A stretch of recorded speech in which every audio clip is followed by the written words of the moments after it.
તો આપણે છેલ્લે રેડોક્સ પ્રક્રિયાની અંદર કે ભાઈ ઓક્સિડેશન આંક શોધવાની રીત, એના નિયમો અને એની ઉપર આધારિત અમુક થોડાક ઉદાહરણોનો આપણે અભ્યાસ કર્યો કે જેમાં પેરોક્સાઇડ સંયોજન લઈ લીધા, એવા અણુઓ લીધા કે જેમાં બે પરમાણુ સમાન હોય પણ બંનેનો ઓક્સિજન જુદો હોય એવા પણ અણુઓનો આપણે અભ્યાસ કર્યો।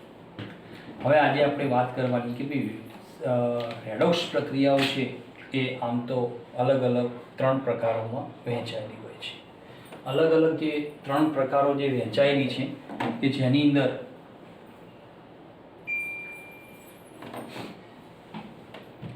તો સંયોગીકરણ પ્રક્રિયા, વિઘટન પ્રક્રિયા, વિસ્થાપન પ્રક્રિયા અને ચોથી આવે છે વિષમીકરણ પ્રક્રિયા તરીકે ઓળખાય છે।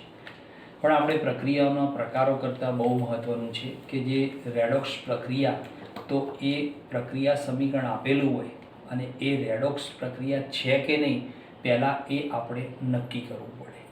તો સૌથી પહેલાં એને નક્કી કરવાનું અને નક્કી કર્યા પછી એ પ્રક્રિયા સમીકરણ જો રેડોક્સ હોય તો એને સંતુલિત કઈ રીતે કરવું, બરાબર। તો એ સંતુલિત કરવા માટેના આપણે પહેલી પદ્ધતિ ભણીશું ઓક્સિડેશન આંક પદ્ધતિનો ઉપયોગ કરીને, બરાબર।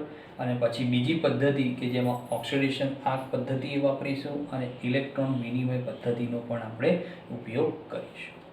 તો અહીંયા હું એક રાસાયણિક પ્રક્રિયા સમીકરણ લઉં છું કે ભાઈ પ્રક્રિયા સમીકરણ છે કે પહેલું પ્રક્રિયા સમીકરણ છે કે MnO4 માઇનસ વત્તા Br માઇનસ તેમાંથી Mn+2 વત્તા Br2 અને કૌંસમાં લખેલું છે એસિડિક માધ્યમ,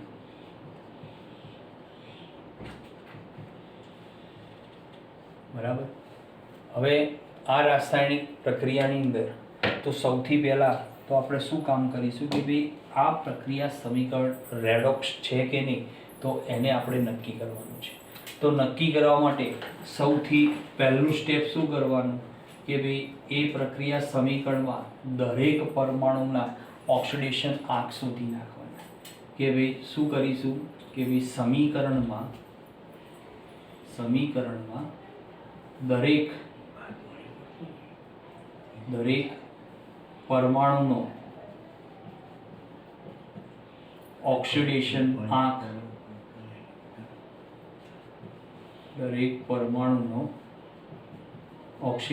આંક નક્કી કરવું, બરાબર। પહેલું સ્ટેપ આપણે આર્યું કરીશું।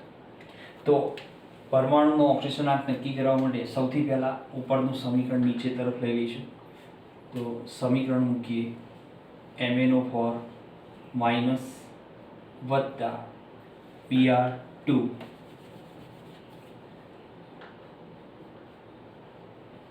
MnO4 માઇનસ વત્તા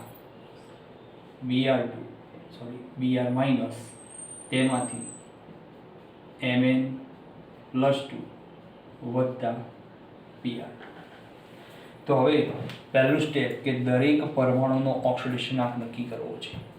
તો પરમાણુનો ઓક્સિડેશન આંક નક્કી કરવા માટે આપણે એની અંદર તો સૌથી પહેલું આ સંયોજન MnO4 માઇનસ, તો ઓક્સિડેશન આંક નક્કી કરવા માટે આપણે પદ્ધતિ ભણી ગયેલા છીએ, બરાબર। તો અહીંયા આ MnO4 માઇનસમાં આપણે Mn પરમાણુનો ઓક્સિડેશન આંક શોધી નાખીએ। ચલો Mn એનો ઓક્સિડેશન આંક કેટલો મળશે? +7 મળશે, બરાબર। કેમ કે હવે આપણે ઓક્સિડેશન આંક જે શોધવાના રીતના દાખલા જોયા તો એની આપણે પ્રેક્ટિસ કરવી પડે તો જ આપણે અહીંયા ઝડપથી શોધી શકીએ।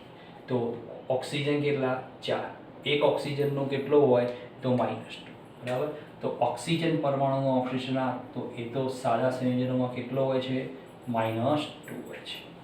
તો -2 પ્રમાણે 4 દુ 8, -8 પેલી બાજુ જાય, +8 પેલી બાજુ બેઝિક સરવાળો બરાબર -1 એટલે 8માંથી 1 જાય એટલે +7। ચલો બીજો અહીંયા પરમાણુ છે તો Br, તો Brના મથાળા ઉપર વીજભાર -1 તો એનો ઓક્સિડેશન આંક પણ કેટલો? -1। Mn Mn પરમાણુ એની ઉપર વીજભાર કેટલો +2, તો ઓક્સિડેશન આંક કેટલો થશે +2 જેટલો થશે. ચલો Br2 કેવો છે? તટસ્થ અણુ છે. તટસ્થ અણુ એટલે હંમેશા તટસ્થ અણુ હોય, પરમાણુ હોય, ઓક્સિજન આંક કેટલો લઈએ છીએ? 0 લઈએ છીએ, જે આપણે એમના નિયમોની અંદર અભ્યાસ કરીએ છીએ. બરાબર. તો અહીંયા સૌથી પહેલું પ્રક્રિયા સમીકરણ રેડોક્સ છે કે નહીં એ નક્કી કરવા માટે દરેક પરમાણુનો ઓક્સિજન આંક નક્કી કરી દીધો. હવે એ નક્કી કર્યા પછી આપણે આની અંદર જોવાનું કે ભાઈ કયું તત્વ સામસામે સમાન જોવા મળે. તો અહીંયા સમાન છે મેંગેનીઝ, તો સામે પણ મેંગેનીઝ છે. પછી એ ગમે તે સ્વરૂપે હોય, આયન રૂપે, પરમાણુ રૂપે, કોઈ પણ રૂપે. અહીંયા Br છે તો અહીંયા પણ એક Br છે, તો સામસામે સમાન પરમાણુઓ છે. હવે એ પરમાણુનો ઓક્સિજન આંક, તો અહીંયા મેંગેનીઝ 7 છે, અહીંયા 2 છે. અહીંયા Br નો કેટલો છે? -1 છે. અહીંયા Br નો 0 છે. ઓક્સિજન તો એ પડે રહેશે, કેમ કે પેલી બાજુ ઓક્સિજન છે નહીં, તો એને આપણે ગણવાનો નહીં. તો કયા કયા પરમાણુના ઓક્સિજન આંક અસમાન થયા કે પ્રક્રિયકમાંથી નિપજ તરફ જતા? તો મેંગેનીઝ અને બ્રોમિનના. મેંગેનીઝ +7 માંથી +2, બરાબર. તો એનો અર્થ શું થયો કે 7 માંથી 2, એટલે પ્રક્રિયકમાંથી નિપજમાં જતા 7 માંથી 2 થયો, એટલે ઓક્સિડેશન આંકમાં શું થયું કહેવાય? ઘટાડો થયો કહેવાય. એ ઘટાડો એટલે એ પ્રક્રિયાને શું કહેવાય? રિડક્શન પ્રક્રિયા કહેવાય. કે જે રાસાયણિક પ્રક્રિયા સમીકરણમાં પ્રક્રિયકના પરમાણુથી નિપજના પરમાણુ તરફ જતા ઓક્સિડેશન આંકમાં ઘટાડો થાય તો તેને આપણે રિડક્શન પ્રક્રિયા તરીકે ઓળખવામાં આવે છે. જે રાસાયણિક પ્રક્રિયામાં પ્રક્રિયકના પરમાણુના ઓક્સિડેશન આંકમાં નિપજ તરફ જતા વધારો થાય તો તે પ્રક્રિયાને આપણે ઓક્સિડેશન પ્રક્રિયા તરીકે ઓળખીએ છીએ. તો એનો મતલબ શું થયો કે આ પ્રક્રિયામાં રિડક્શને થાય છે, ઓક્સિડેશન થાય. તો જે પ્રક્રિયામાં બંને એક સાથે થાય, ઓક્સિડેશન રિડક્શન પ્રક્રિયા, તો એને આપણે રેડોક્સ પ્રક્રિયા તરીકે ઓળખીએ છીએ. તો એનો મતલબ કે આ પ્રક્રિયા સમીકરણ કેવું છે? રેડોક્સ પ્રક્રિયા સમીકરણ છે. તો હવે આપણે શું કરવાનું છે? સંતુલિત કરવાનું છે. કયા માધ્યમમાં? એસિડિક માધ્યમમાં સંતુલિત કરવાનું છે. તો જુઓ, હવે આપણે અહીંયા પદ્ધતિ વાપરીશું, ઓક્સિડેશન આંક પદ્ધતિનો ઉપયોગ કરવાનો છે. તો એની અંદર 5 સોપાનો આપણે કરીશું. તો પહેલું સોપાન મેં અહીંયા કરી દીધું. પહેલું સોપાન શું કરવાનું કે દરેક પરમાણુનો ઓક્સિડેશન આંક નક્કી કરી દેવાનો. બરાબર. ચલો, હવે બીજું સોપાન શું કહે છે કે બીજું સોપાન. તો બીજું સોપાન એમ કહે છે કે બંને તરફ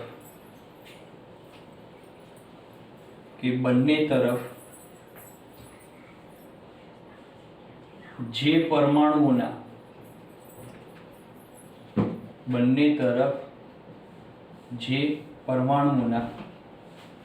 ઓક્સિડેશન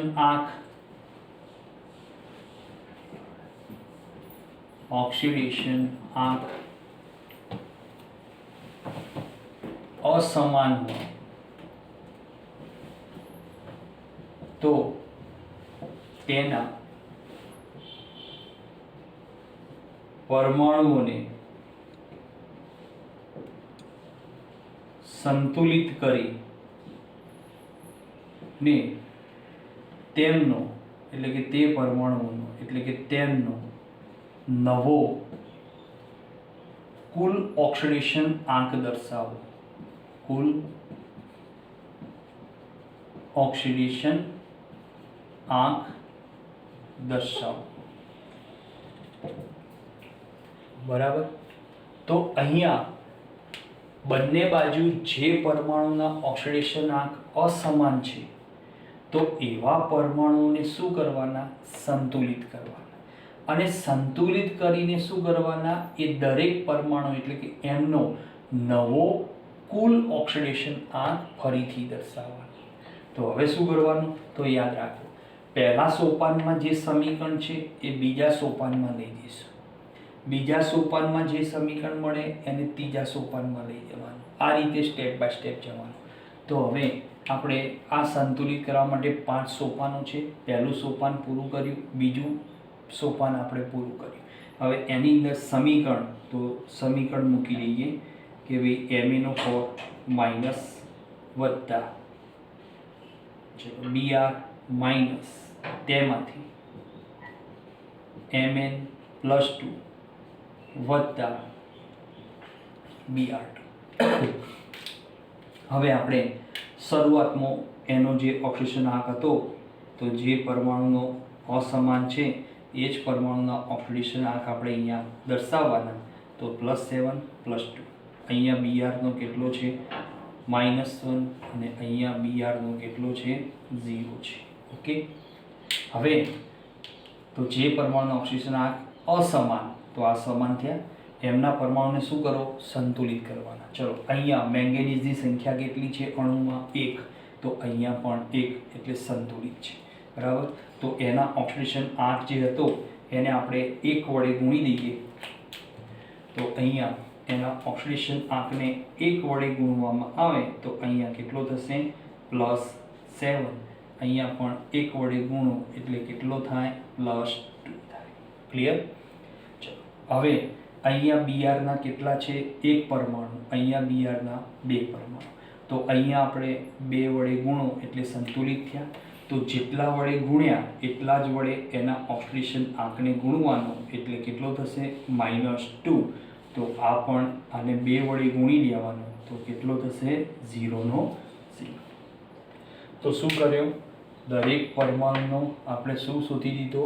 નવો કુલ ઓક્સિડેશન આંક શોધી દીધો. હવે એના પછીના સ્ટેપમાં શું કરીશું? તો ભાઈ અહીંયા આ જે નવું સમીકરણ મળ્યું એમાં ઓક્સિડેશન આંકનો જે તફાવત લાગે છે, જેમ કે 7 મેંગેનીઝ, અહીંયા +2.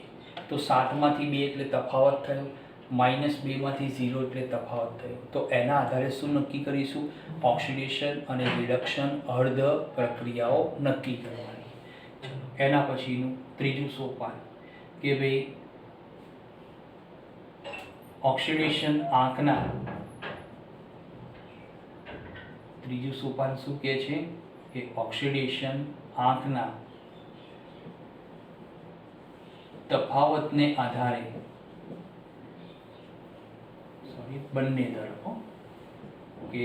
બંને તરફ ઓક્સિડેશન આંકના તફાવતને આધારે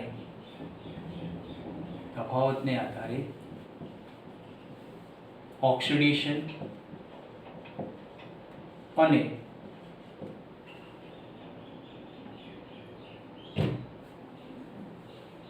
રિડક્શન અર્ધ પ્રક્રિયાઓ નક્કી કરવી. બરાબર. તો બંને તરફ ઓક્સિડેશન આંકના તફાવતને આધારે શું નક્કી કરીશું? ઓક્સિડેશન અને રિડક્શન અર્ધ પ્રક્રિયાઓ નક્કી કરીશું.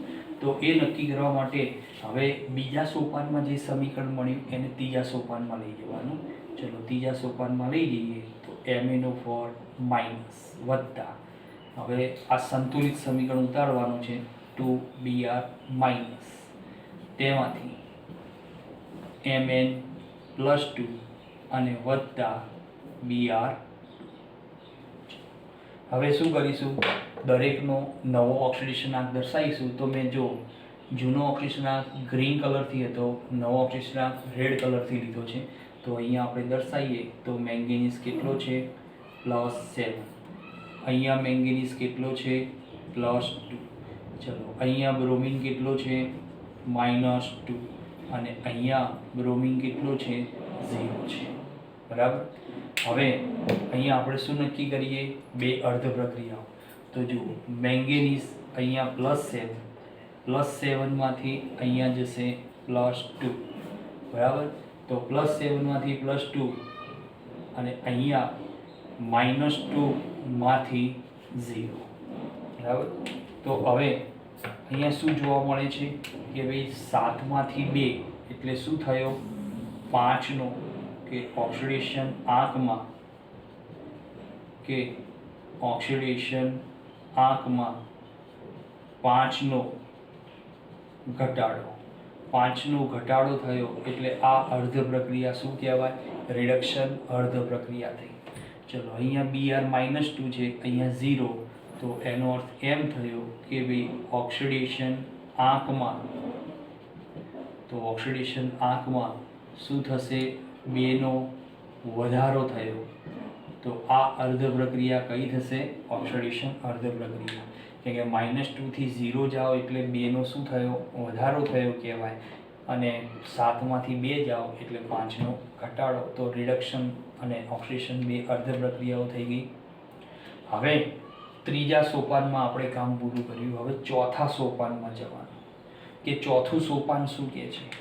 કે ભાઈ બંને તરફ ઓક્સિડેશન અને રિડક્શન જે અર્ધ પ્રક્રિયાઓ છે, બરાબર, એ આપણે કોના આધારે નક્કી કરી? ઓક્સિડેશન આંકના તફાવતને આધારે.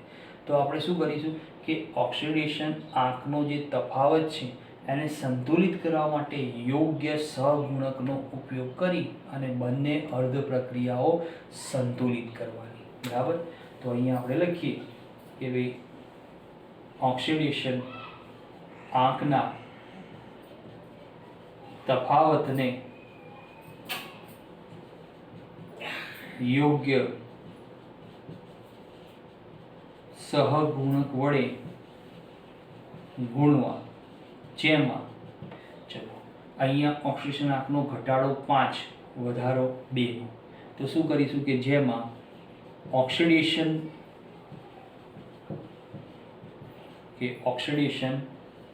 અર્ધ પ્રક્રિયાને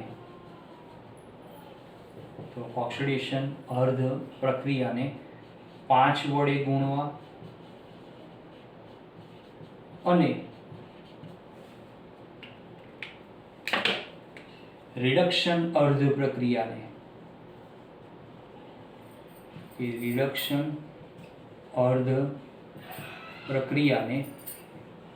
વડે ગુણીને સંતુલિત કરવા. બરાબર. 2 વડે ગુણીને સંતુલિત કરવાના. તો હવે શું કરવાનું કે ભાઈ ઓક્સિડેશન અર્ધ પ્રક્રિયા જે છે એને આપણે 5 વડે ગુણીએ એટલે 2 પંચા 10 થશે. અને આ ઘટાડાને આપણે રિડક્શન અર્ધ પ્રક્રિયાને 2 વડે ગુણો એટલે 5 દુ 10 એટલે કે સંતુલિત થશે.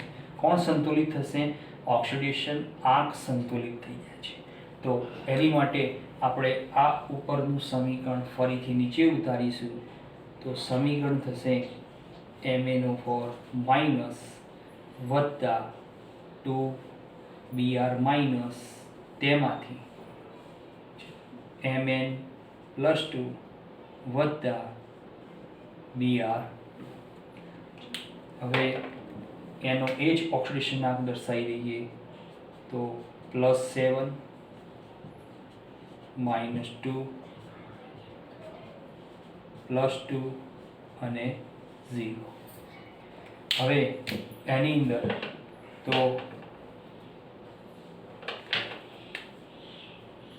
આ પ્રક્રિયામાં તો ઓક્સિડેશન પ્રક્રિયા, આ પ્રક્રિયા તો રિડક્શન અર્ધ પ્રક્રિયા. તો અહીંયા દર્શાવીએ કે ભાઈ કેટલો ઘટાડો છે? કે 5નો ઘટાડો છે. શામાં ઘટાડો છે? ઓક્સિડેશન આંકમાં. એટલે આ પ્રક્રિયા કઈ થઈ? રિડક્શન. અહીંયા તો 2નો વધારો ઓક્સિડેશન આંકમાં, તો આ અર્ધ પ્રક્રિયા ઓક્સિડેશન. ચલો 2ના વધારાને કેટલા વડે ગુણીશું? 5 વડે. તો ગુણ્યા 5. અને 5ના ઘટાડાને કેટલા વડે ગુણીશું? 2 વડે. બરાબર. ગુણીને સંતુલિત કરી નવું સમીકરણ લખાવો. સંતુલિત કરી નવું સમીકરણ દર્શાવો. તો અહીંયા આપણે આનું નવું ઇક્વેશન લખીશું સંતુલિત અવસ્થામાં. તો જો ઘટાડાને કેટલા વડે? 2 વડે. તો કોનો? MnO4 માઇનસને 2 વડે ગુણવાના અને Mn+2 ને 2 વડે ગુણવાના.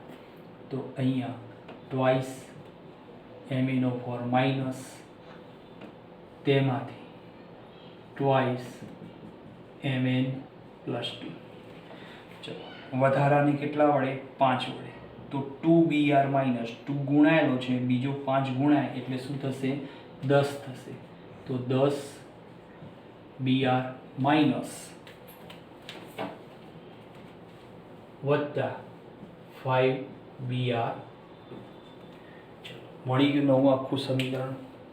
હવે છેલ્લા સોપાનમાં જઈએ કે છેલ્લું સોપાન શું કહે છે. તો પાંચમું સોપાન કે રેડોક્સ પ્રક્રિયામાં કે ઉપરોક્ત પ્રક્રિયામાં બંને તરફ વીજભાર સંતુલિત કરવા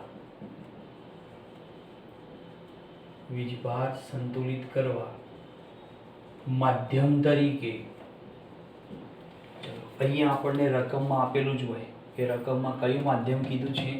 એસિડિક માધ્યમ કીધું છે. તો આપણે માધ્યમ તરીકે એસિડિક માધ્યમ કૌંસમાં H પ્લસ, એસિડિક માધ્યમ માટે કયો આયન વપરાય? H plus. અને બેઝિક માધ્યમ હોય તો OH માઇનસ વાપરવાનું. તો એસિડિક માધ્યમ H પ્લસ દ્વારા અને તો H પ્લસ યોગ્ય જગ્યાએ ઉમેરીને સંતુલિત કરવાનું. બરાબર. તો એસિડિક માધ્યમ H પ્લસ યોગ્ય રીતે ઉમેરવા તેમજ બંને તરફ હાઇડ્રોજન અને ઓક્સિજન પરમાણુને સંતુલિત કરવા સમીકરણમાં યોગ્ય રીતે H2O ઉમેરવા. બરાબર. તો અહીંયા એમ કહે છે કે રેડોક્સ પ્રક્રિયામાં, એટલે કે આ જે સમીકરણ મળ્યું હવે નવું વાળું સમીકરણ, બરાબર, ચોથા સોપાનમાં. તો આ નવા સમીકરણમાં શું કરવાનું છે કે બંને બાજુ વીજભાર સંતુલિત કરવાનું છે. તો એ સંતુલિત કરવા માટે માધ્યમ વપરાય. તો માધ્યમ તમને રકમમાં કહેલું હોય તો અહીંયા માધ્યમ કયું છે? એસિડિક. તો એસિડિક માધ્યમ માટે કોણ વપરાય? H પ્લસ આયન વપરાય. એને યોગ્ય જગ્યાએ ઉમેરવાનું. સાથે સાથે બંને બાજુ હાઇડ્રોજન અને ઓક્સિજન પરમાણુને પણ સંતુલિત કરવા પડે. તો એ પરમાણુને સંતુલિત કરવા માટે આપણે શું કરીશું? સમીકરણમાં યોગ્ય રીતે, એટલે કે યોગ્ય જગ્યાએ H2O નો ઉમેરો કરવાનો છે. એટલે આપણને આખું સમીકરણ કેવું મળશે? રેડોક્સ સંતુલિત સમીકરણ મળશે. તો હવે આપણે આ સમીકરણ નીચે ઉતારીએ તો સમીકરણ થશે 2MnO4 માઇનસ વત્તા 10Br માઇનસ, તેમાંથી 2Mn પ્લસ 2 વત્તા 5Br. સૌથી પહેલાં આપણે આ સમીકરણમાં શું સંતુલિત કરીશું? તો વીજભાર સંતુલિત કરીશું. તો પહેલો આપણે વીજભાર મેળવીએ. તો સમીકરણમાં દરેકનો વીજભાર શોધી નાખીએ.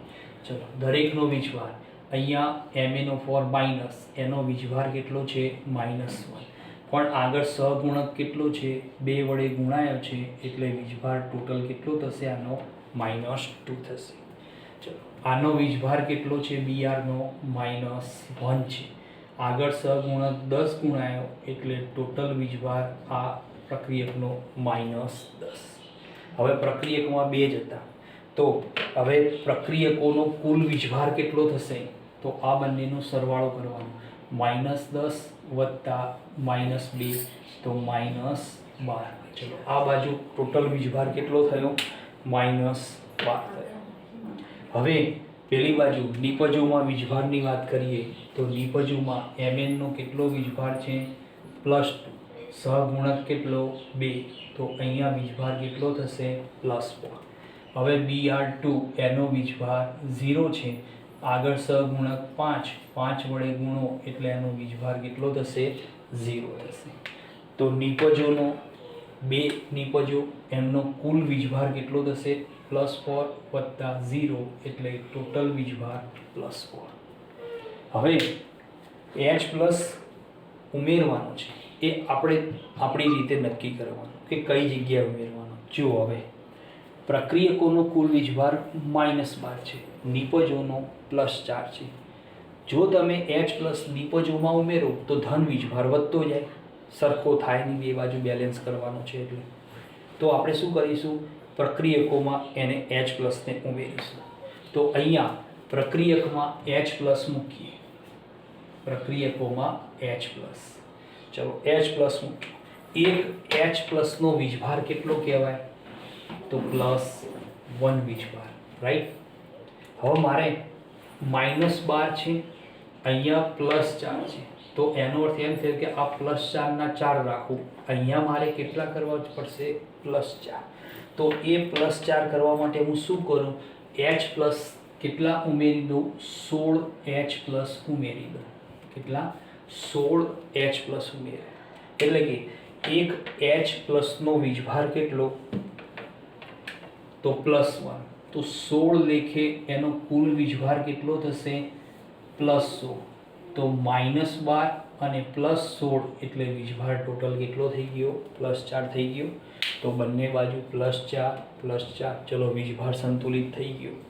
તો વીજભાર જે તમારે નક્કી કરવો છે, સંતુલિત કરવો છે, તો એની માટે H પ્લસ, ધારો કે એસિડિક માધ્યમ છે તો H પ્લસ ક્યાં ઉમેરવું એ આપણે નક્કી કરવાનું, બરાબર. ચલો હવે બંને તરફ શું નક્કી કરીશું, હાઇડ્રોજન ઓક્સિજન પરમાણુ. એને સંતુલિત કરવા માટે શું ઉમેરાય, હંમેશા પાણીના અણુઓ ઉમેરાય. તો અહીંયા આપણે જોઈ લઈએ કે ભાઈ અહીંયા જે પ્રક્રિયકોમાં, તો પ્રક્રિયકોમાં હાઇડ્રોજન પહેલાં પકડવાના, કેટલા છે 16 છે. તો 16 હાઇડ્રોજન, તો અહીંયા હું શું કરું, પાણીના 8 અણુઓ ઉમેરી દઉં એટલે 16 હાઇડ્રોજન થઈ ગયા, 8 દુ 16.